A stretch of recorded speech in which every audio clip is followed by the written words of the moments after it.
Soy Francisco Juan Martínez Rojas, vicario general de la Diócesis de Jaén y deán de las catedrales de Jaén y de Baeza.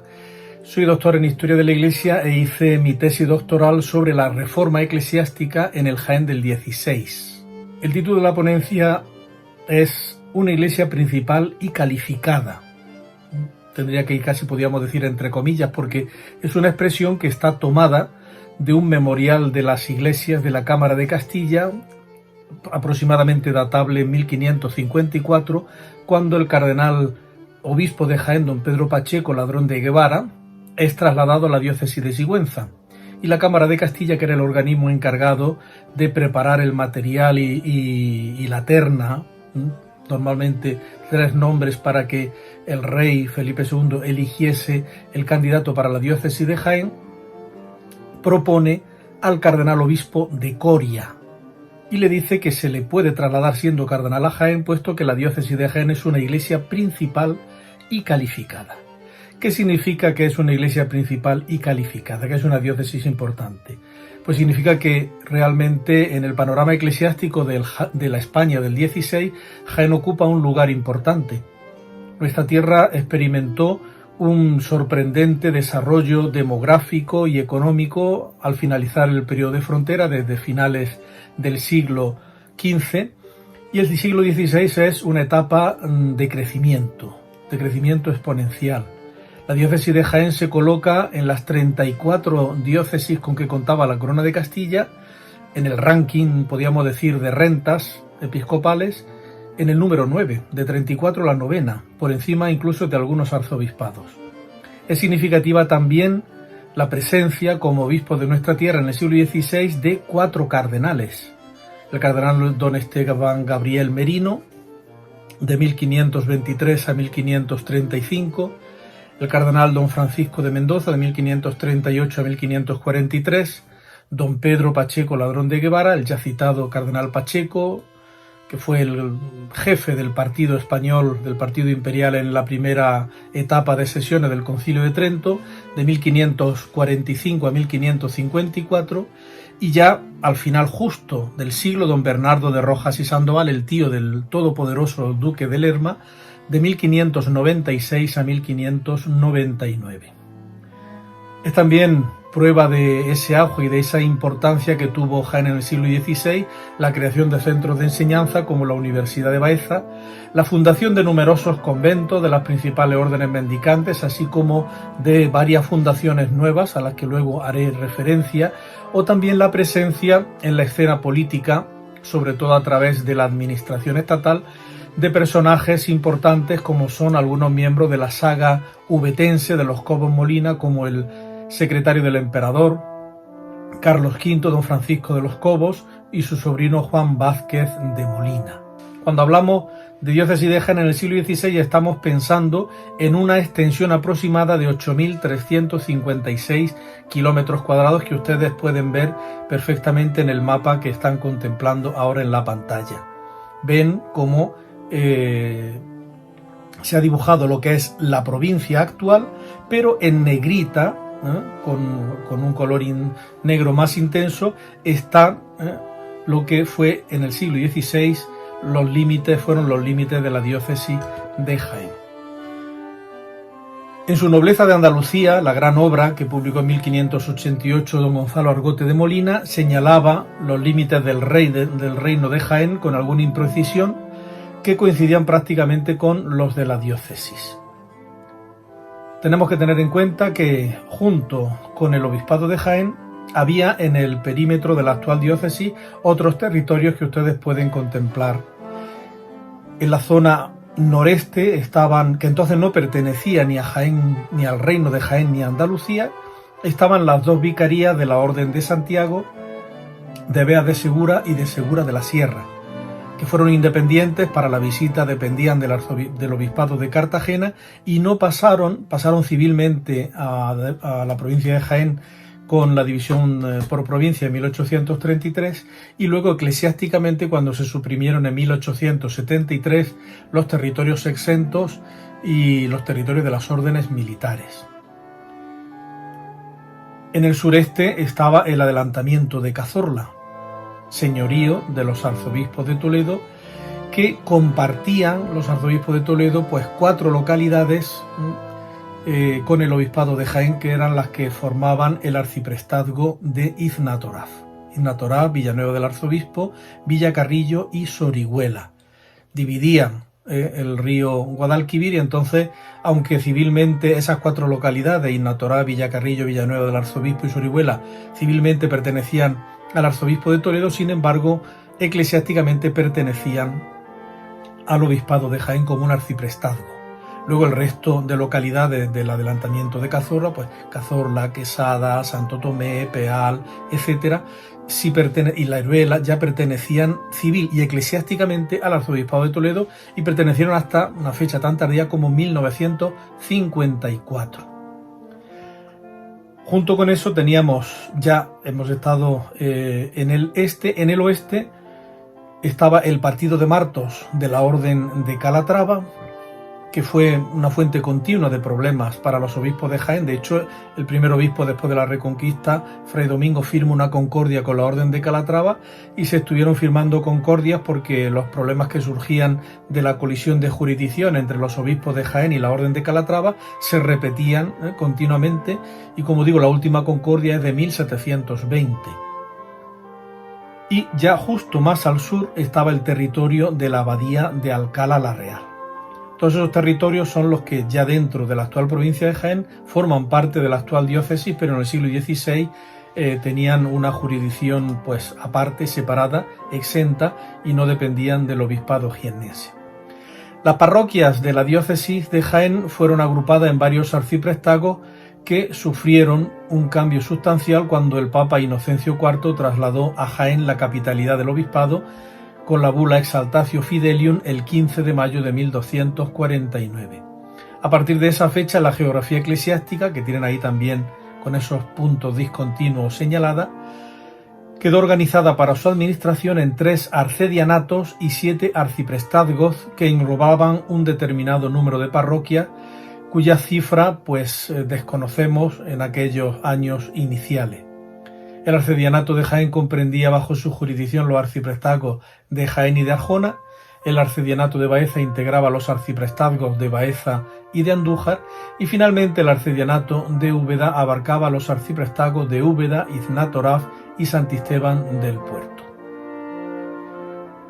Después de la geografía diocesana, voy a detenerme en el clero secular, es decir, los obispos y los sacerdotes que no pertenecían a una orden religiosa, sino que dependían directamente del obispo diocesano. El perfil que presentan los obispos jiennenses del siglo XVI es un perfil marcadamente canónico, es decir, jurista. La mayor parte de ellos son especialistas en derecho. Don Alonso Suárez de la Fuente del Sauce, que es justo el obispo que es nombrado el año 1500. Profesor de Derecho y rector de la Universidad de Salamanca. También fue jurista el cardenal Pacheco, don Diego Tavera, don Francisco Sarmiento de Mendoza. Explica un poco esa inclinación hacia el derecho, pues una característica que permeaba toda la sociedad, que era la continua presencia de pleitos y de litigios. El biógrafo de Felipe II, Luis Cabrera de Córdoba, precisamente en la biografía que hizo del rey prudente, dice que él siempre se inclinaba a enviar obispos juristas a Andalucía por la gran cantidad de pleitos que había siempre en esta tierra. Quizá eso explique que el perfil de la mayor parte de los obispos jiennenses del XVI sea ese perfil jurídico. Pero junto con eso, hasta que no se celebra el Concilio de Trento, que se celebra casi a la mitad de la centuria, hay una falta de residencia de los obispos. Un 55% de los años, que van de 1500 a 1563, que es la clausura del Concilio de Trento, los obispos de Jaén no residieron en la diócesis. El ejemplo más claro es, como ya he dicho antes, el cardenal don Pedro Pacheco Ladrón de Guevara, que jamás vino a Jaén, porque en 1545 estaba justo en el Concilio de Trento, de ahí pasó a residir a Roma y gobernó a través de un vicario general al que nombró canónigo, don Gabriel de Guevara, pero nunca llegó a residir personalmente en la diócesis de Jaén. El Concilio de Trento es, podríamos decir, el eje que marca un antes y un después en la vida de la Iglesia universal en el siglo XVI y también de la Iglesia jiennense. Pero hay está la celebración del concilio, pero hay un segundo momento que es lo que se llama en eclesiología y en la historia de los concilios la recepción, es decir, el hacer vida, el aplicar los cánones de Trento. En España, a pesar del decidido apoyo de Felipe II, que convirtió los cánones de Trento por una real cédula de septiembre de 1564 en ley del Estado, sin embargo no se llevó a cabo una implantación, podríamos decir, acelerada y prácticamente inmediata. En Jaén tenemos que esperar al pontificado de don Francisco Sarmiento de Mendoza, de 1580 a 1595, para que un obispo capitanee una aplicación del Concilio de Trento en todos los ámbitos: la reforma del clero secular, la reforma de las órdenes religiosas y también del pueblo cristiano. ¿Cómo era la vida del clero secular, es decir, de los sacerdotes que estaban en capellanías o en parroquias? Tenemos bastantes datos que evidentemente es imposible ahora expresar en esta conferencia, pero voy a dar algunas pinceladas como si de un cuadro impresionista se tratase. El sínodo de 1511 ordenaba que los clérigos supiesen gramática, lengua latina, leer y cantar con vista a la dignificación del culto. Era necesario que los clérigos fuesen, como en inglés significa la palabra clerk, es decir, que significa culto, estuviesen preparados para la asistencia espiritual de los fieles. También se nota, es algo que empieza en el siglo XV, pero que se va a acentuar en el siglo XVI y va a encontrar en la normativa sobre los ministros ordenados del Concilio de Trento su máxima expresión. Hay una clericalización progresiva de los sacerdotes, es decir, un hacer mucho más nítido, mucho más claro, mucho más evidente su perfil como ministros ordenados, para que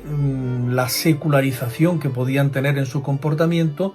fuese siendo eliminada progresivamente. Y uno de los medios que se utilizaban era precisamente la distinción en el mismo modo de vestir. Por eso, en todos los documentos del siglo XVI se hace mucho hincapié en el hábito talar del que se desterraban colores llamativos, tela suntuosa, joya. Se indicaba incluso que tenía que ser de una tela especial, estameña, que es una tela un poco vasta, nada de sedas, y eso ayudaba para que tuviesen realmente los clérigos, y sobre todo los clérigos seculares,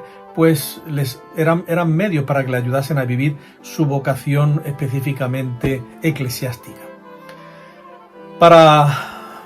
la diócesis de Jaén hay dos acontecimientos importantísimos de cara a la renovación del clero, que son la concesión por parte del Papa Pablo III del indulto de los prioratos al cardenal Esteban Gabriel Merino en 1534 y la fundación de la Universidad de Baeza por el mismo Papa 4 años después, en 1538. El cardenal don Esteban Gabriel Merino, que siendo curial en Roma, viviendo en Roma, había sido párroco de varias parroquias aquí en Jaén, por lo tanto no había residido,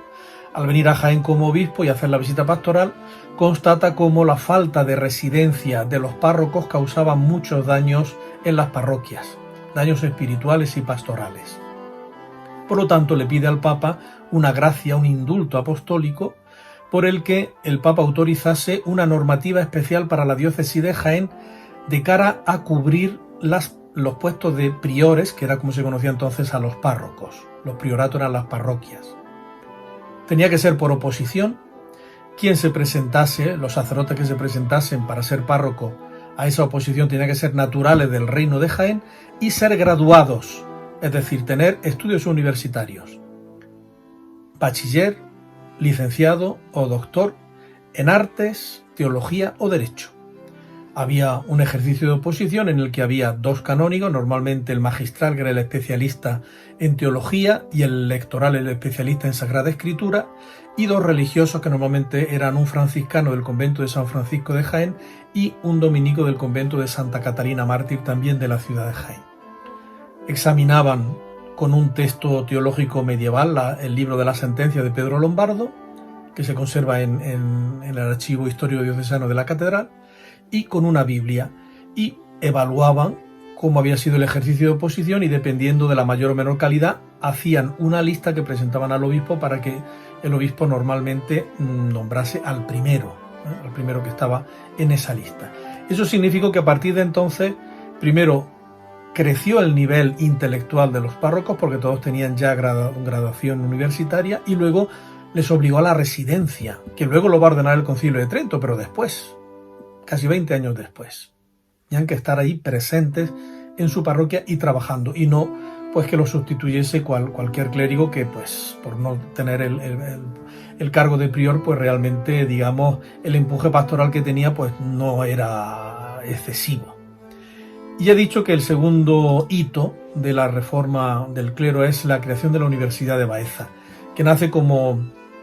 la concesión de una gracia que hace el Papa Pablo III a un clérigo jiennense, el doctor Rodrigo López, natural de Baeza, que resigna en el Papa, es decir, le entrega al Papa todos los beneficios eclesiásticos con sus rentas para que el Papa, uniéndolos, crease una base económica para hacer un colegio de niños en la ciudad de Baeza. Nombra el doctor Rodrigo López, que vivía en Baeza, a Juan de Ávila como ejecutor de las letras apostólicas, y Juan de Ávila muere casi enseguida el doctor Rodrigo López, con dos de los sobrinos que eran los albaceas de su tío,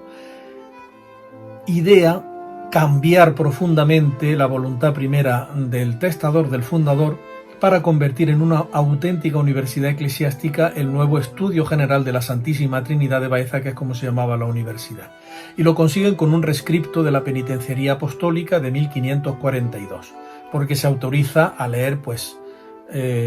libros como Terencio, Ovidio, el libro de los clásicos latinos, y a dar colación de grados de arte y teología. Se excluye deliberadamente el derecho, porque en el pensamiento de Juan de Ávila, lo mismo que lo había sido antes en el pensamiento del cardenal Cisneros cuando crea la Universidad de Alcalá,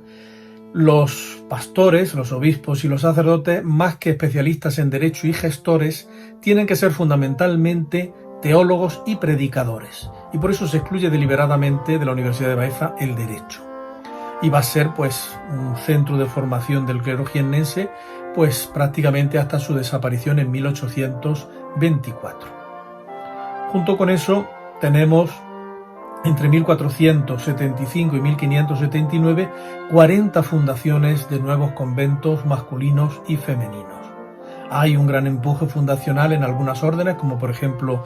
en los dominicos, gracias sobre todo a la figura de un dominico natural de Villanueva del arzobispo, Fray Domingo de Baltanás, que fundó el convento de dominicos de Úbeda, el de Baeza, y apoyó también el de dos conventos de dominicas, el de su localidad natal, el convento de Santa Ana de Villanueva del arzobispo, y el de San José de Ignatoraf. Intervinieron también los nobles, las oligarquías urbanas, sobre todo las ennoblecidas, como protectoras de algunas de las fundaciones. Los condes de Alcaudete fueron los que fundaron precisamente el convento de franciscanos en el lugar de su señorío, y el de clarisas, que todavía existe, y que todavía guarda la bula fundacional en el archivo del monasterio. Al mecenazgo de los Mesía, que eran los marqueses de la Guardia, se debió a la fundación del convento de la Magdalena de frailes dominicos en 1530, dotado de una magnífica iglesia que es obra de, como saben ustedes, de Andrés de Vandelvira. En 1561, Juan Vázquez de Molina, que era de la saga de los Cobos Molina, de la saga ubetense, hermano del obispo de Jaén, don Diego de los Cobos, consiguió del Papa Pío IV la bula de fundación de un convento de dominicas que puso bajo la advocación de la Madre de Dios justo en su palacio, que es actualmente la sede del Ayuntamiento de Úbeda. También, sin llegar a ser nobles, pero las oligarquías urbanas, sobre todo las que estaban relacionadas con el gobierno municipal, también se convirtieron en fundadores de nuevos cenobios. Por ejemplo, en Jaén, don Luis de Escobar y don Pedro de Berrio dieron comienzo a una fundación particular que fue el convento de Santa Úrsula de Jaén, que se colocó bajo el título de la penitencia y que en un primer momento estuvo destinado para recogimiento de mujeres. Junto con esas órdenes tradicionales tenemos nuevas órdenes que se incorporan a ese plantel de la vida religiosa en Jaén. Una de ellas es significativa porque el primer convento en España lo van a fundar en nuestra tierra, es la Orden de los Mínimos de San Francisco de Paula. Y la fundación la lleva a cabo un caballero de Andújar, Pedro de Lucena Olid, que había sido embajador de los Reyes Católicos en Francia, donde conoció personalmente a San Francisco de Paula. Después de conocer el carisma, ese nuevo carisma religioso que hacía mucho hincapié en la penitencia, el 26 de marzo de 1495 hizo una escritura de donación que es la base de la creación del convento de religiosas mínimas de Andújar, que todavía existe. Un convento que tuvo un rico patrimonio histórico-artístico, incluso documental. Había varias cartas de San Francisco de Paula que desgraciadamente desaparecieron en la vorágine de 1936.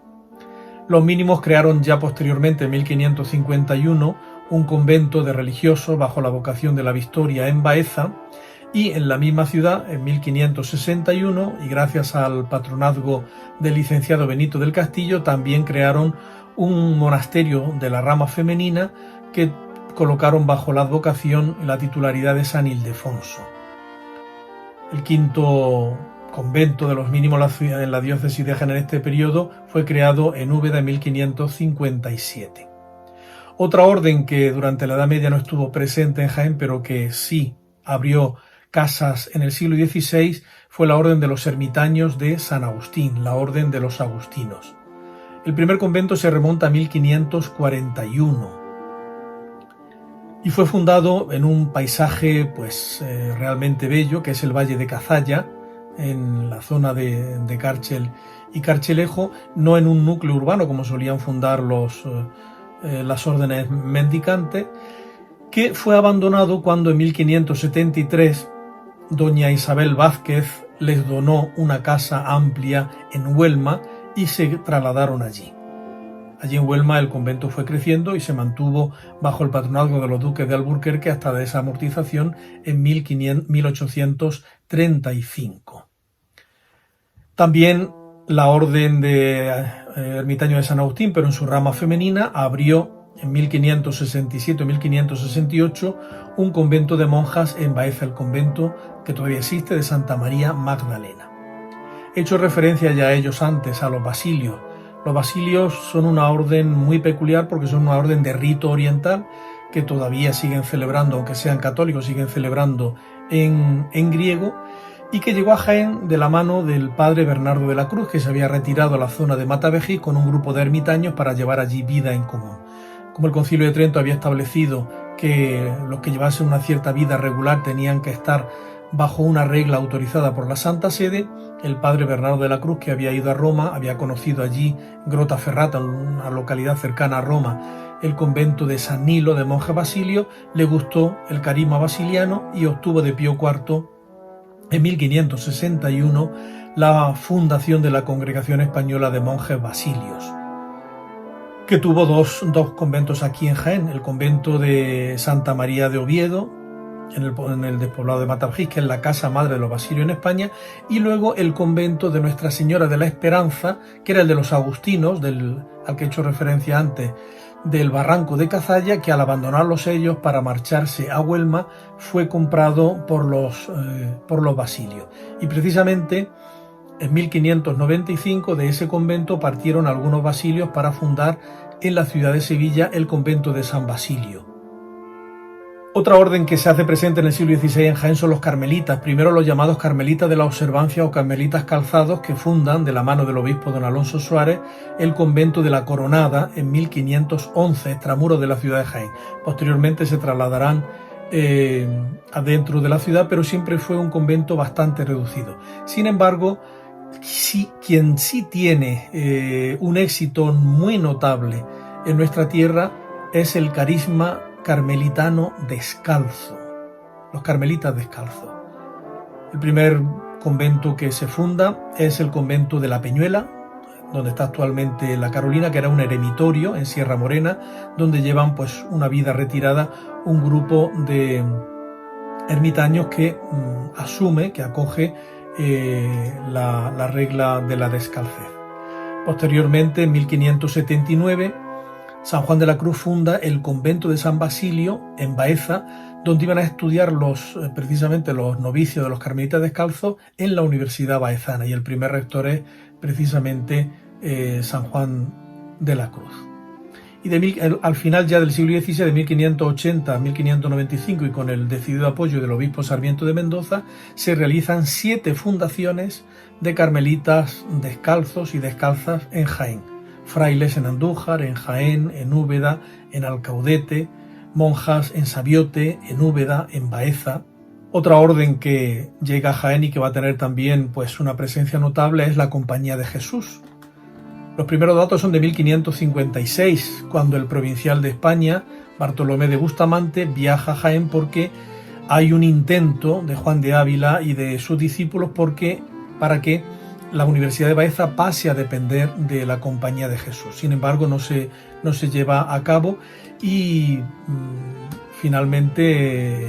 en Baeza van a tener los jesuitas un colegio en 1569 gracias a la munificencia de doña Elvira de Ávila. Es el colegio de Santiago. Ya en el siglo XVII fundará otro, don Antonio de Raya, natural de Baeza y obispo de Cusco, que es la casa de tercera aprobación de San Ignacio. A partir de 1586 también se fundó otro colegio de jesuitas en Baeza, en la ermita de Santa Catalina, que fue apoyado con una donación de 7.000 ducados por el obispo don Francisco Sarmiento de Mendoza.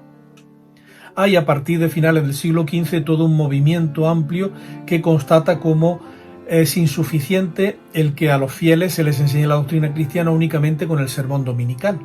Y por lo tanto es cuando empiezan ya a elaborarse toda una serie de materiales catequéticos. El primero que tenemos datos de que en Jaén existían unas cartillas del catecismo,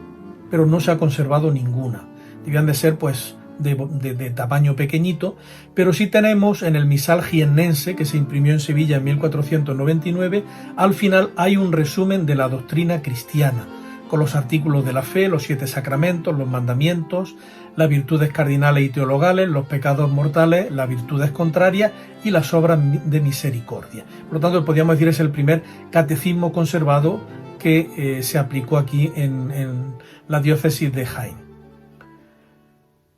Junto con eso, el sínodo de 1511 estableció el que en las iglesias hubiese unas tablas donde se apuntasen, se escribiesen pues los puntos más importantes de la doctrina cristiana, de manera que los fieles pudiesen leerlos. Los artículos, ¿cuáles eran los puntos más importantes de la doctrina cristiana? Pues los artículos de la fe, los 10 mandamientos, los 7 sacramentos y la obra de misericordia. Y es curioso porque en los inventarios que se hacían en la visita pastoral aparece prácticamente en todas las parroquias las tablas de la doctrina, que es como se le llamaba, las tablas de la doctrina. Importante también en nuestra tierra el libro de la doctrina de la cristiana religión, que escribió y se publicó luego ya después de su muerte en 1532 en Sevilla y 1564 en Toledo, don Gutiérrez González Doncel, el fundador de la Santa Capilla de San Andrés, que además fue un libro que se llevó Fray Juan de Zumárraga y Vasco de Quiroga, lo llevaron a México para usarlo en la enseñanza catequética a los indios, con lo cual también este aspecto pues nos recuerda esa proyección americanista que tuvo nuestra diócesis en el siglo XVI. La catequesis recibió también un impulso importante de mano de San Juan de Ávila, que creó un nuevo método que es la catequesis itinerante, es decir, los niños se aprendían de memoria porque además escribió una doctrina cristiana, un catecismo que se publicó, hay datos de que se publicó por primera vez en Baeza en 1550, aunque no se conserva ningún ejemplar, y aprendían de memoria, puesto que estaba versificado, los puntos de la doctrina y los iban cantando por la calle, de manera que los fieles que no iban a la enseñanza catequética o no frecuentaban la misa, pues podían oír, gracias al canto de los niños, esos puntos de la doctrina cristiana que había versificado Juan de Ávila. En el sínodo de 1492 ya el obispo Osorio había ordenado que se crease un libro específico donde apuntar los datos del neófito que se bautizase, el nombre de sus padres, de los 2 padrinos y quién lo había bautizado. Y nace así, antes del Concilio de Trento, ya los libros sacramentales en nuestra diócesis. De hecho, se conserva en la parroquia de San Pablo de Baeza un libro de bautismo de 1494. La celebración de la misa tenía que acomodarse al ritual al misal jiennense, es decir, a cómo se celebraba la misa en la catedral de Jaén.